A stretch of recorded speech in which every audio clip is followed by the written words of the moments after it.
You're listening to episode 307 of The Secular Buddhist.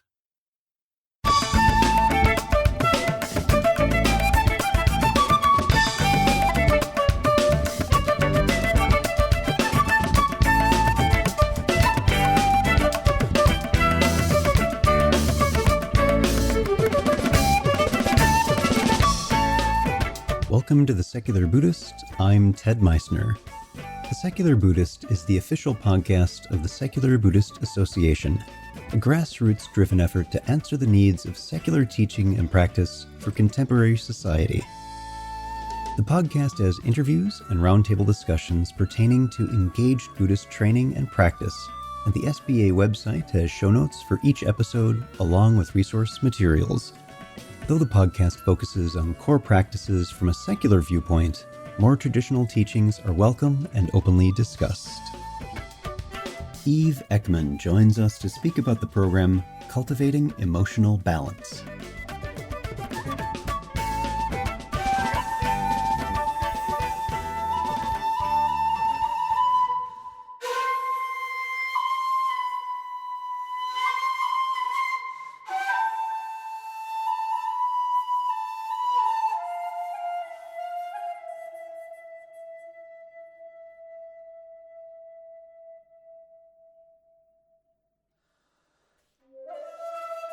Hi everyone. Before we begin today's episode, I'd like to mention that this podcast and the supporting website, discussion forums, our live online practice circle, and other services provided by the Secular Buddhist Association are supported by you. If you find this episode or any other offerings helpful to you in some way, I ask that you take a moment and visit secularbuddhism.org and click on the contributions button. There are many ways you can help, which are listed on that page, and if you make a donation, it's tax-deductible and helps ensure the SBA is able to continue the exploration of secular Buddhism. Thank you. We're glad to have you join us on the conversation. In quite a few conversations lately, I've noticed a trend to encourage the perspective of emotions as transitory, which has merit. Of course, thoughts, sensations, and emotions arise and fade. But I've seen this attitude sometimes cross over into dismissing both the strength and power emotions can have in an unhelpful encouragement to spiritually bypass emotions rather than engage with them, or as they engage with us. Even difficult emotions can be extremely helpful, revealing needed information about our external and internal environment. Ekman received her PhD in social welfare from UC Berkeley in 2014. Her dissertation case study focused on juvenile detention center guards and the relationship between meaning in work, burnout, and empathy. She also tailored a CEB-based pilot training to support these workers. Currently, at the Osher Center for Integrative Medicine, Eve continues to refine the conceptual framework, research, and training around the areas of meaning, empathy, and burnout. She is focusing on a population of residents in training with a long-term goal of pioneering interpersonal training for medical education to support empathic skills, experience of meaning, and managing burning out. Additionally, Eve's research interest includes technology that fosters emotion regulation and mindfulness, developing a dynamic measurement for empathy, and assessing the impact of provider empathy on quality of patient care. So, sit back, relax, and have a nice Kucha Balance tea. Our guest today is Eve Ekman. Eve, welcome to the podcast. Nice to meet you. Thanks. Great to be here. So let's start by just having you tell us about your background. What brings you here today? Sure. Well, I'm fortunate to be here today on the recommendation of spiritual friends and colleagues. So it's great to have been introduced to you by Dave Smith, a common friend of ours. And Dave and I actually met because he was so interested in how do we bring emotions directly into the practice of meditation. So we were connected by two mutual friends because my area of interest has been emotions for, about as long as I can remember. You could say that I was born for this work. the heir apparent of emotion awareness. So I really started understanding the value of emotions in my own life only when I was directly working in a clinical setting. But my dad, Dr. Paul Ekman, so I'm Dr. Ekman Jr. and he's Dr. Ekman Sr. And his work on the universal expression of emotions goes back decades. And so in the household, the talk of emotions was prevalent. My interest in them, I would say, minimal. I don't know. It seemed like what he did was, somehow nefarious. He was working in a laboratory that was called the Human Interaction Laboratory. And as a kid, that sounded as though he was probably providing electric shocks to people and doing something that would make them feel quite uncomfortable. And in fact, he was looking at what creates experiences of emotion and what allows people to be able to identify them in communication with others. And so my own interest in emotion comes much more from an inside out perspective. What is it that we're experiencing and how does that influence our behavior in the world? So I started my work of really getting this kind of in-depth understanding of the need for emotion awareness as a clinical social worker at a level 1 trauma center in San Francisco. So we have a hospital here called Sarasco General. Any of your listeners who know it know that it is the tagline that the ER gave itself is as real as it gets. And it's as many kind of level 1 urban trauma centers. It's a pretty heavy place, and you get a great education in impermanence and suffering, as well as meaning and purpose and compassion. And I was totally blown away by that work. I experienced all of those things. It was really wonderful to experience the meaning and benefit of being present for people right when they needed it. I was a crisis counselor and I often worked nights. So I had to kind of pull up my own emotional resources so that I could be present for others. And was really impressed that the majority of my colleagues were actually not burnt out. You would assume in a setting like that, if stress is only because things are hard, everybody would be burnt out. And that really wasn't the case. And I found myself leaning towards questions of how are these people showing up every day with this integrity? I didn't understand how that was possible. And it led me back to graduate school to understand, what are the ways that we can kind of prevent and avoid burnout? And what are the ways that we can support the feelings of meaning and engagement and connection for folks like myself working in the front lines? So I went back to Berkeley, where I'd done my master's, and did a kind of interesting exploration. At that time, which wasn't that long ago, there was still not a great deal of interest or emphasis on mindfulness, especially not as an intervention in the so-called real world. Maybe in a laboratory where things are very controlled, but not, right there in the very thick of where the work is needed.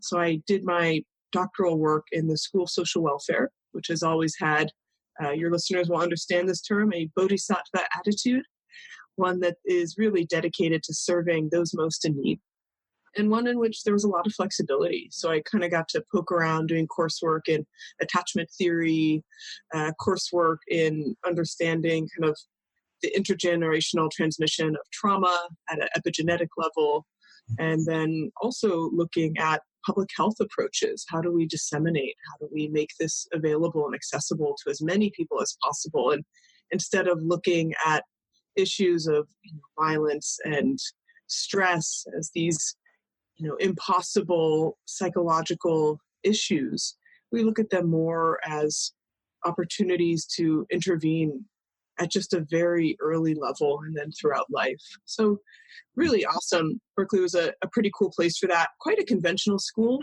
People don't realize that. They think about the 60s, and yet it's still quite held in by expectations of excellence and wanting people to just publish in the best journals, which means doing in some ways what everybody else is doing. So that was always good for me to have to kind of blaze my own path as I did there, and ended up then continuing on in integrative medicine. So if we think about meditation, and especially the scientific study of meditation, the rigor is really coming a lot through these medical institutions. They are the hardest people to convince, and in some ways the most important. If your goal is to disseminate this to as many people as possible, which it is for me, then you really have to convince, insurance companies that this is a worthwhile thing to pay for. Otherwise, you'll only have these services available to those who can afford it as a luxury. And so when I was working in integrative medicine at the Osher Center here at UCSF, it was really awesome to have all these folks dedicated to making practices of Ayurveda and meditation and yoga truly something that could just be a simple line item that your general practitioner would be able to refer to you. So I was there for 3 years and decided to kind of spend that time piloting meditation and emotion regulation for medical professionals as part of their basic medical education. So those most susceptible to burnout.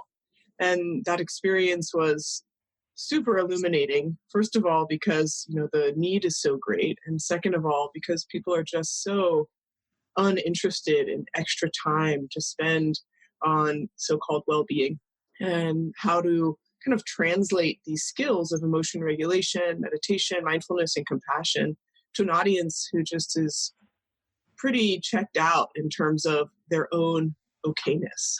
It's all the focus on others, which is beautiful, but maybe needless to say, unsustainable.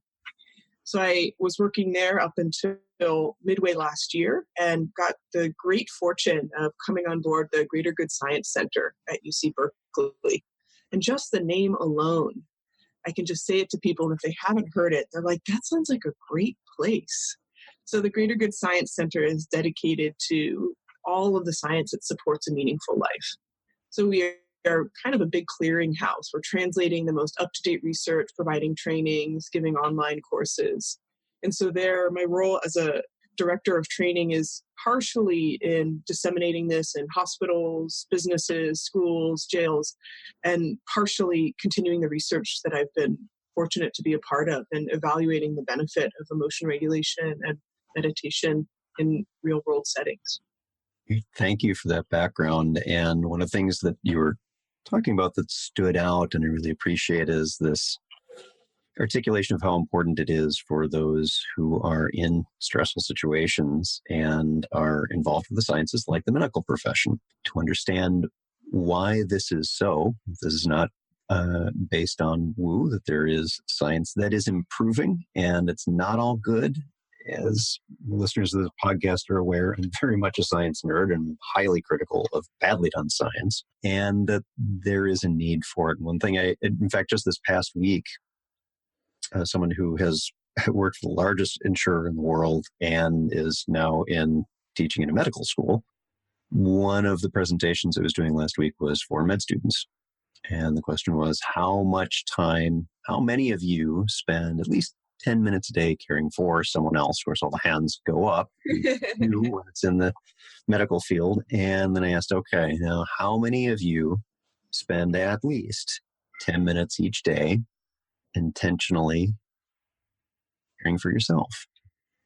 And of course, almost no hands went up because that isn't something that we typically do culturally or in the medical profession. Self-care is simply not something that gets a position of privilege in people's lives. So it's good to hear that there are some efforts to shift that and prevent some of the challenges that are being faced, like burnout.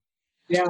And how that affects how physicians and nurses and other staff are on the job in their engagements with others, the people that they're there to serve. So thank you for that.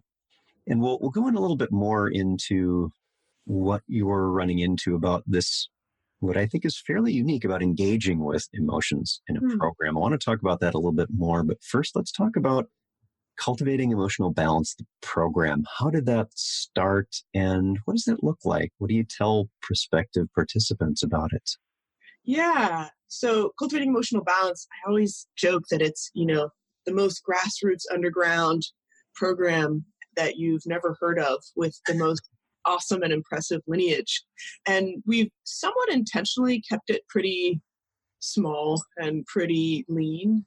The real, intention of the program is to train people so that they can use emotions actually as a kind of path to their own understanding of self and ability to be present for all beings. So it shares a lot of that with other programs that are adapting more traditional forms of meditation into a secular context so that people can manage their distress. and then hopefully find other things in life that are meaningful, and even more hopefully that those are kind of pro-social goals. So not just optimization of, wow, now that I'm not stressed, I can go pursue samsara even more ardently, right? But now that I am de-stressed, I can do the things that are truly meaningful. And with cultivating emotional balance, there was a meeting in 2000 in Dharamsala that some of your listeners may be aware of from the book Destructive Emotions. So this is a book written by Danny Goleman, and it was the proceeding of that whole series of speakers who all spoke about emotions. And this term, destructive emotions, is so important. So we're really having a kind of cultural issue around emotions where the positive ones are good, negative ones are bad. Let's just move in that one direction towards positive. And this term destructive really illustrates the point that emotions are not necessarily positive or negative, good or bad, but it's our enactment of them. It's our response that can be Right. destructive. And at this meeting, this was organized by the Mind and Life organization, which I'm sure many of your listeners know about. And this was when they were not having large public conferences as they do now, but private conferences with His Holiness the Dalai Lama and Western scientists, sometimes philosophers, to discuss important issues of our time. So this topic was destructive emotions, and they invited my dad, as I mentioned, a renowned scientist of emotion, and he was really skeptical. He said, I survived all the cults of the 70s in San Francisco, and I'm not going to fall into this one. Sounds like some woo-woo religious stuff. But my daughter's been interested in Free Tibet. I became involved in that movement at 15 years old. So I was really excited about the work of His Holiness the Dalai Lama, not as a spiritual teacher, but as, a pillar of nonviolence. And growing up with this idea of Mahatma Gandhi and Martin Luther King and all these folks using nonviolence, I was really inspired as an activist, a young activist, by this person, by his plight, by his integrity. So my dad agreed to go to the meeting if he could bring me. So I fortunately got to attend, and I was now 20 and got to kind of sit in and see this beautiful transformation of a hardened scientist kind of become a soft and open and hopeful person. Mhm. And my dad was really moved and impressed by His Holiness the Dalai Lama, as well as this idea that there are these methods of observing our mind that could really complement what we know about emotion and give people an opportunity to have enough space between the spark and the flame to respond well. So this idea of having the spark of your emotion and then the flame of your emotion, this is something that has been talked about by scientists and philosophers for, I would say, probably millennia.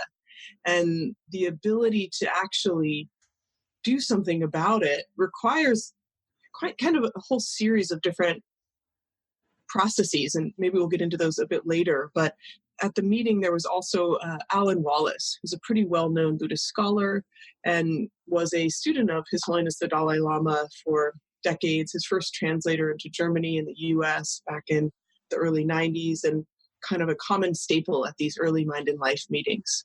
And at the end of this Mind and Life meeting, where the discussion was of how to reduce destructive emotions, increase constructive emotions for the world, the Dalai Lama said, well, okay, good talk.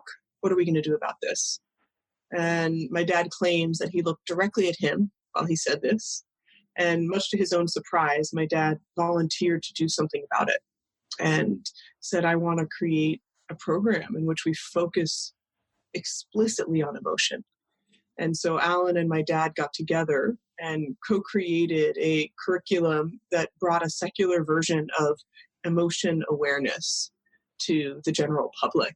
Initially, they also had feedback from Richie Davidson, Mathieu Ricard, and Joseph Goldstein, kind of really trying to get in a sense of what this curriculum of emotion awareness could look like.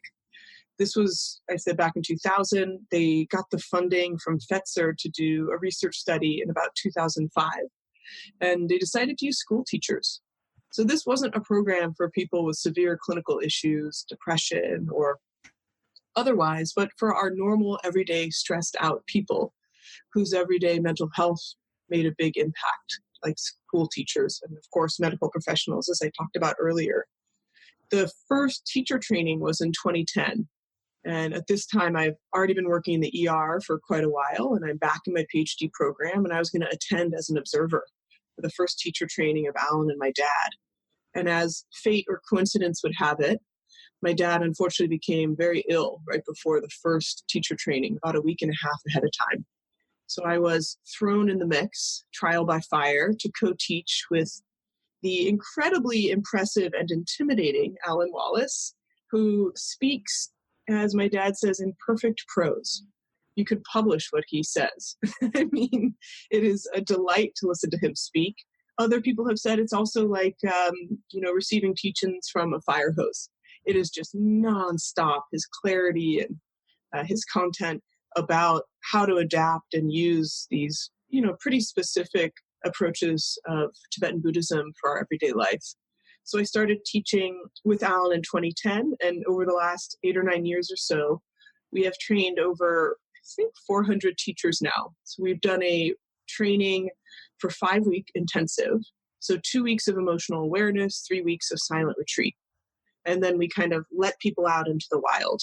And those who are hardy can take this enormous amount of knowledge and our enormous manual, which is over 200 pages, and start leading people through a 42-hour training. Just in the last 2 years, we've now adapted it to be a year-long training in North America, in which people have the ability to kind of take it in smaller doses. So Dave Smith, who we talked about earlier, just completed this teacher training about a month or two ago.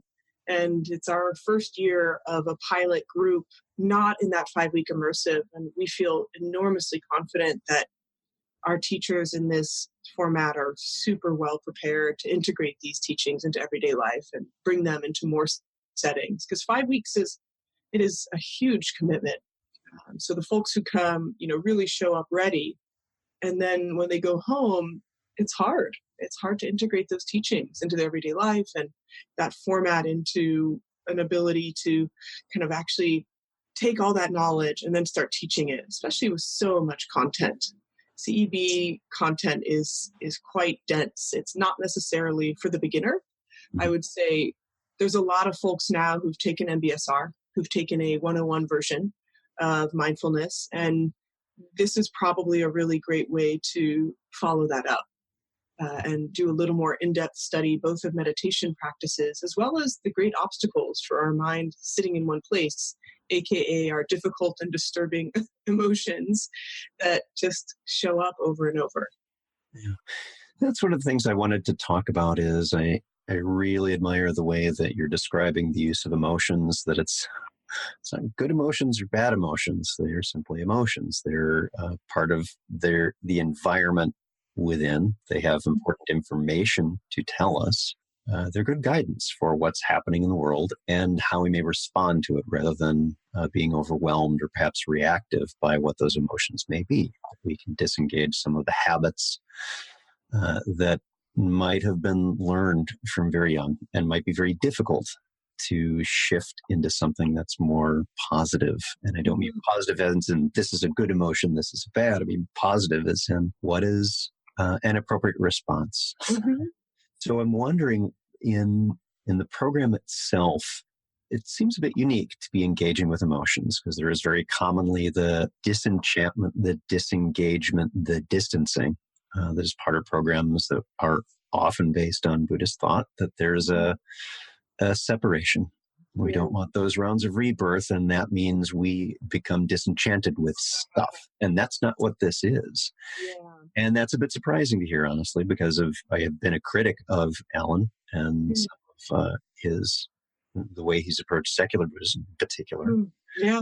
So how does that work within the program that there is, and I'm very happy to say I'm very pleased by this, an engagement with that aspect of humanity, our emotions, those mind states and the physical manifestations that come along with them. What's that like?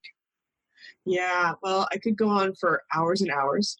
And so many things you said already, I was like, I want to talk about that. So I'll try to keep it practical.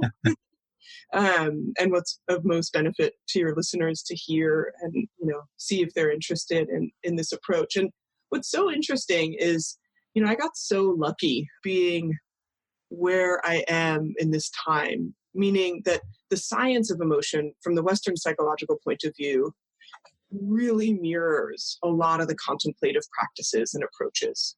And there's dialogue, there's actual capacity for communication. And I think that that's quite unique. So if you look from the Western psychological point of view, like how do we work with emotions?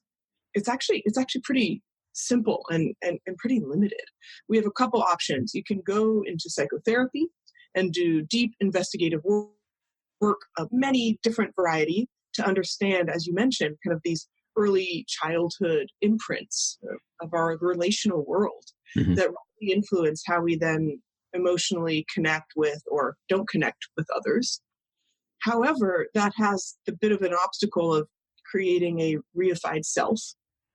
And, we always are kind of then working against this idea of us and what someone is doing or not doing for us. And emotions feel incredibly personal. And yet they're not. They're really not. They're our response to something that often is influenced by these early activities and early experiences in our life so that we think it's happening to us. And yet it's just like you said, it's just like any other part of our inner working or inner landscape. We're going to, put on a warm sweater if we have a shiver, but we're not like, why is it cold? Why is the cold doing that to me? Right? Why is this environment feeling so unwelcome? And yet, I was just on this 10-day Vipassana retreat. And when someone was walking a little too close to me, I had an emotional episode of, why are they walking so close to me? Like, why are they doing that to me? They're getting in the way of my deep spiritual practice. Nothing like having regrettable emotions on your retreat to invoke some good Buddhist shame. Catching myself caught up in ill will and realizing like there's absolutely nothing this person is doing to me. And even if they were, right, even if they were trying to get in front of me and step right where I'm stepping, is it really going to have any benefit to me in working with that difficult emotion to blame them or to vilify myself, right? There's a way in which we have to understand our emotions as these processes that are coming and going, and that are these kind of natural evolutionary pre-programmed responses to the world around us. Useful, as you said, for giving us messages about what's happening, but not so personal. So back to the Western psychological, we can do the psychotherapeutic approach, and that is enormously useful for understanding some of our preconceptions, some of our habitual ways of thinking, and problematic because it creates this self, right? The other approach in Western psychological methods of emotion regulation is trying to slow down enough to see our trigger, our experience, and our response. So at a very simple level, our emotions get triggered by some event. For example, this person walking too close to me, there's an experience, right? I'm having a embodied and psychological response. This is feeling warm and hot in my chest. My eyes are kind of tightening around the muscles of the lower lid. And then there's also this feeling of frustration. And then there's a response. Do I kind of walk away in a huff, trying to let this person know they've been walking too close to me? Do I just internally try to calm myself and say, they're just walking, it has nothing to do with you? So we have these opportunities through trigger, experience, and response to modify or shift or change our emotion. And, sounds simple. And yet, without awareness, without metacognitive awareness, there's no ability to work with our emotions. And Western psychology has very little suggestions on developing metacognitive awareness, this ability to recognize our thoughts and emotions as they arise. That fine grained awareness is developed through contemplative practice. So there's beautiful harmony here between what's needed and what's understood to be needed from the Western psychological point of view. And then from the contemplative science point of view, it gives us not only these skills of meta-awareness, it also gives us these beautiful Brahma-vihara practices. It gives us these heart elevating, heart lifting practices for when the difficult emotions arise. One of the biggest things that gets in the way of our ability to recognize difficult emotions is that we're so caught up in them And then we're also feeling so bad about them. After our regrettable emotional episode, we can have a feeling of regret, shame, or remorse that lasts days and weeks. Whereas our kind of ill will, our difficult conversation in which we said something in a very unkind way was maybe a minute and a half. So just a concrete example, some of the physicians I work with, was a beautiful realization that one doctor was saying she was really frustrated at the admitting team. They had a really sick patient in the ER, and she called up to the floor where the patient needed to be admitted. And the admitting team said, nope, we're not going to take them. They don't fit our criteria. And she was just so frustrated. This patient was suffering. The need was so high. She was so tired. There was so much going on. And she said some really unkind things to this team. She was just, letting it out on them. That happened. Maybe it took 2 or 3 minutes. She then spiraled out for weeks on feelings of regret and remorse. Like, why did I lose my temper? How could I do this?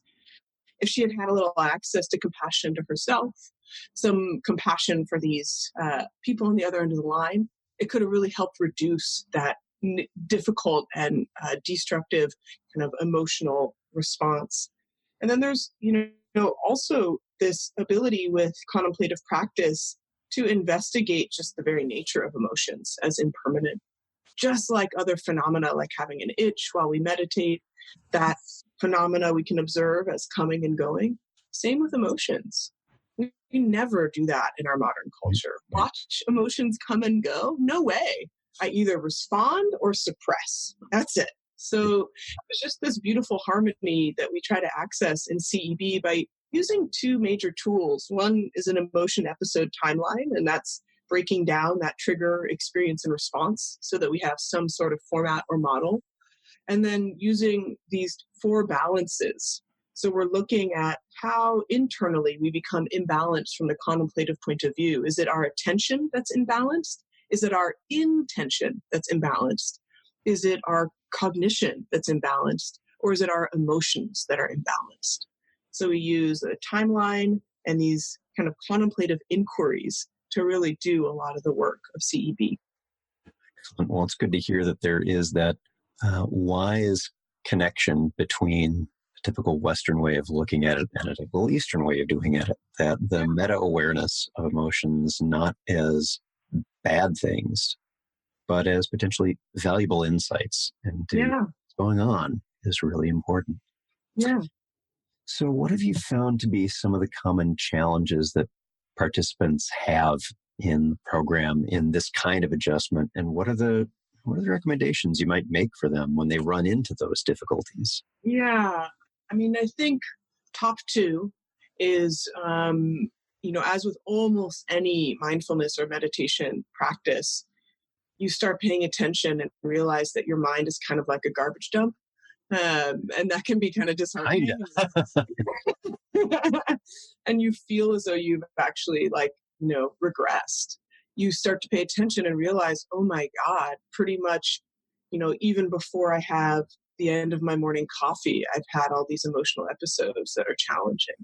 I've been frustrated because I spilled the coffee beans as I was trying to grind them. And I read the news and, felt so much despair and aversion. And so people becoming more aware of their emotions can be a bit overwhelming. They feel a bit disheartened. And I think it takes a while to integrate a real faith or trust or confidence that the awareness in and of itself is worthwhile. So people want more than just, well, okay, now I'm emotionally aware, now what?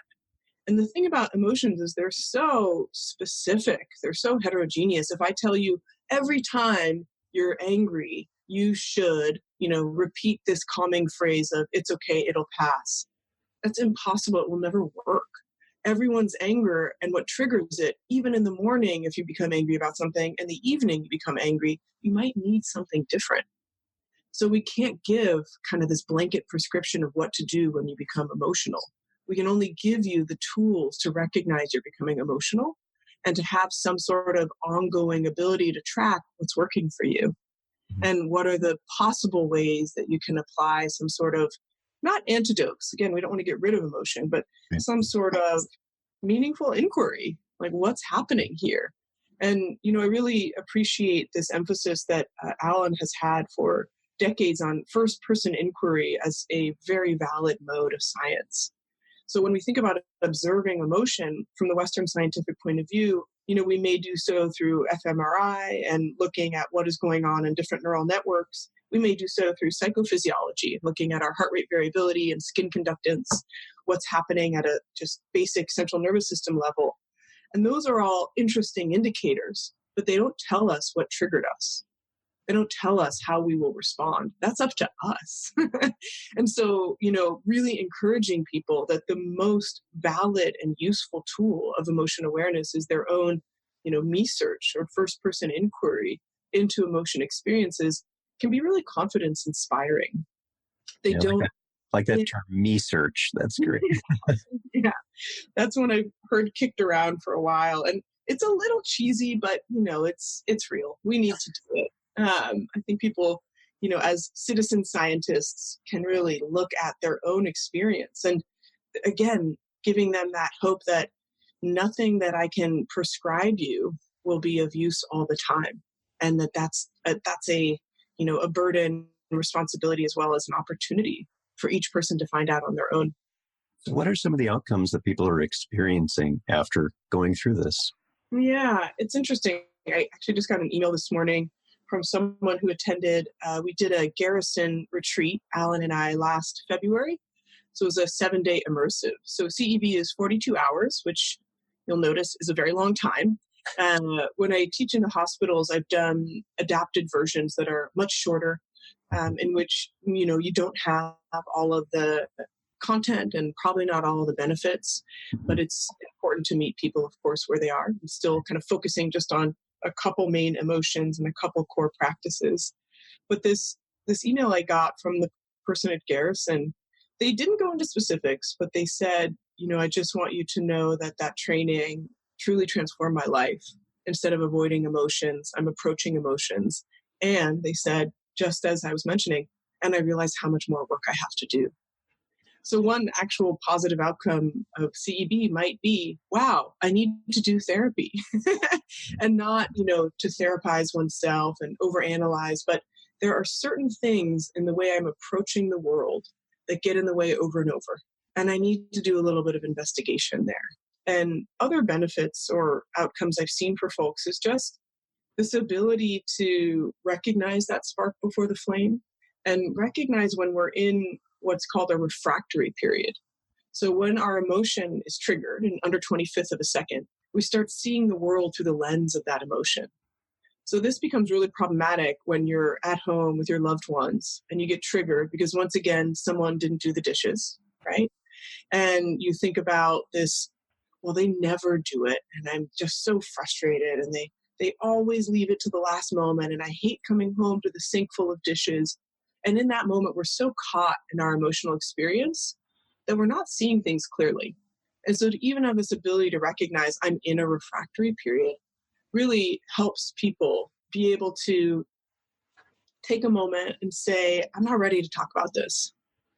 I need a little bit of space. Like I probably shouldn't march into the bedroom right now and go off on a tirade of why the dish doing is so inadequate.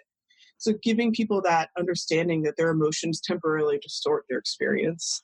Yeah, and I think that raises an important aspect to this is that our perceptions can be not always accurate, Oh yeah. especially when there's emotional charging. And so that's one of the guidelines on awareness is that it's not a whatever emotional content or experience comes up is a yes, that's privileged above all else. Mm-hmm.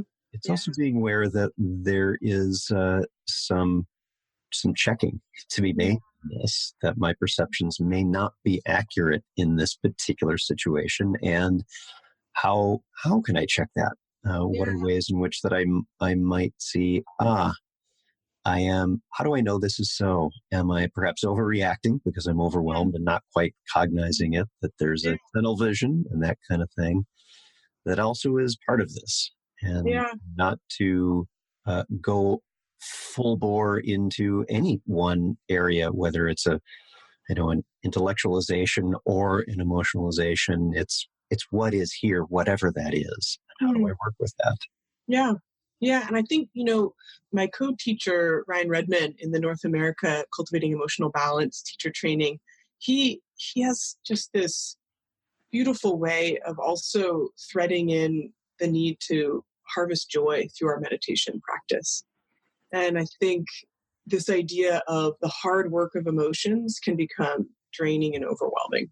Right. So Right. a real kind of through line of CEB is making sure that we are also tuning into, of course, the emotions that get in the way of our maybe better, more compassionate nature, but also to really tune into that subtle joy of practice and that subtle joy of having a mind that feels calm moment to moment.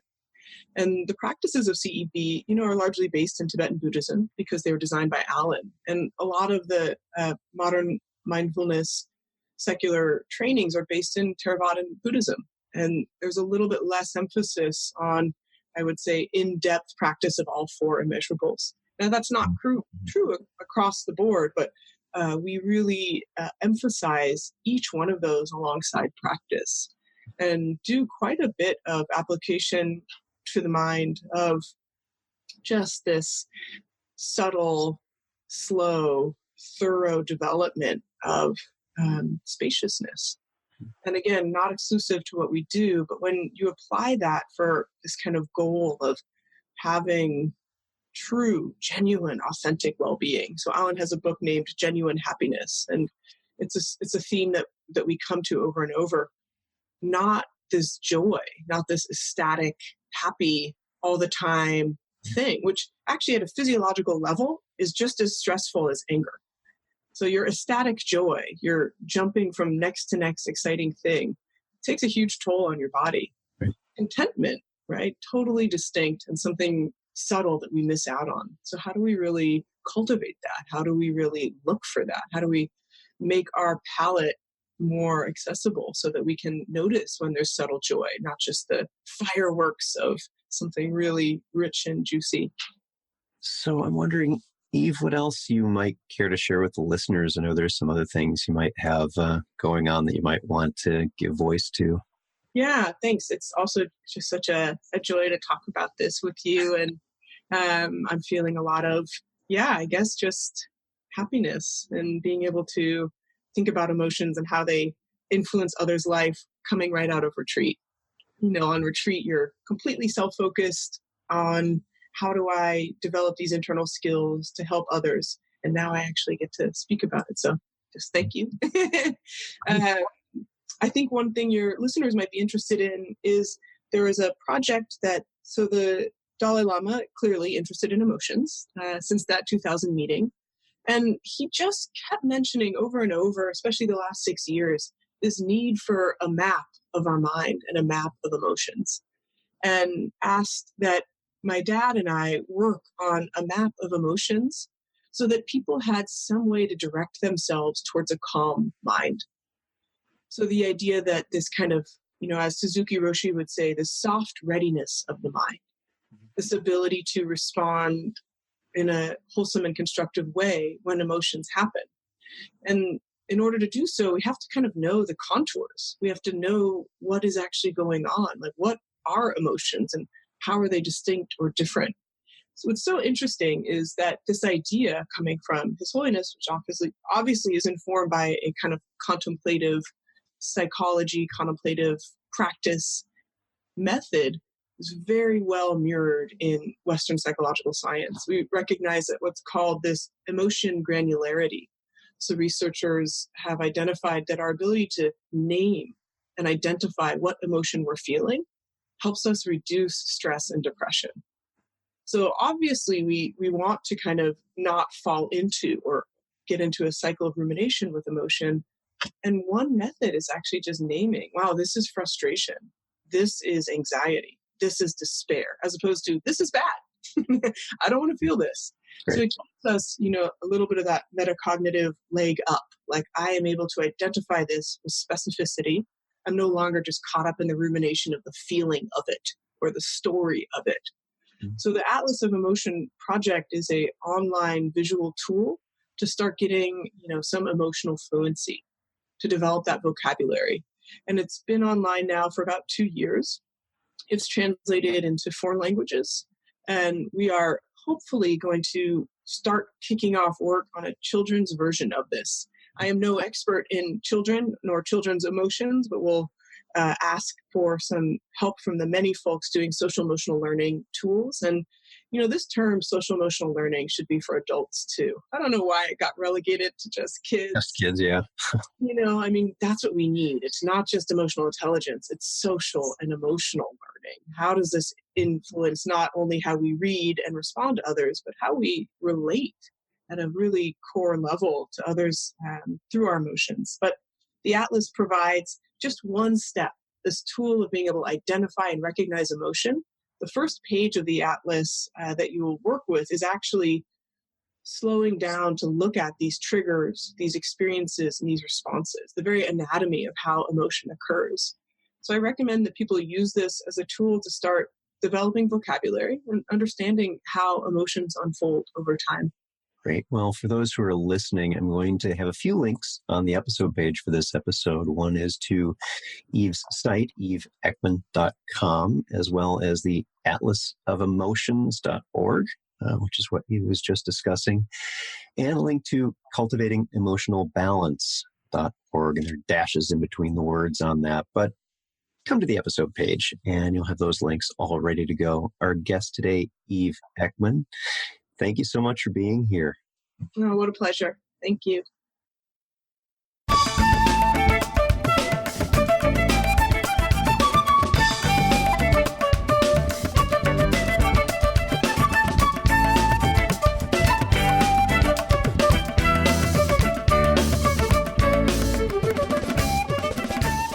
Thanks for listening. If you'd like to hear more about something you've heard in today's podcast, please come visit the SBA website at secularbuddhism.org, and you'll find an entire webpage devoted to this and every episode. Discussion about this episode can be found on the episode page itself, along with show notes. Sound editing, mixing, and mastering provided by the generosity of Anthony Dominello of StructureFromSound.com. The music for The Secular Buddhist is used by permission from John Kaizen Neptune's CD, Steps in Time. Additional music is provided courtesy of Monty Levinson of Taihei Shakuhachi and Rodrigo Rodriguez. Their websites are linked on the SBA site on the About Podcast Music page. Until next time, remember, every moment you have a choice. Make it the best you can. See you next time on The Secular Buddhist.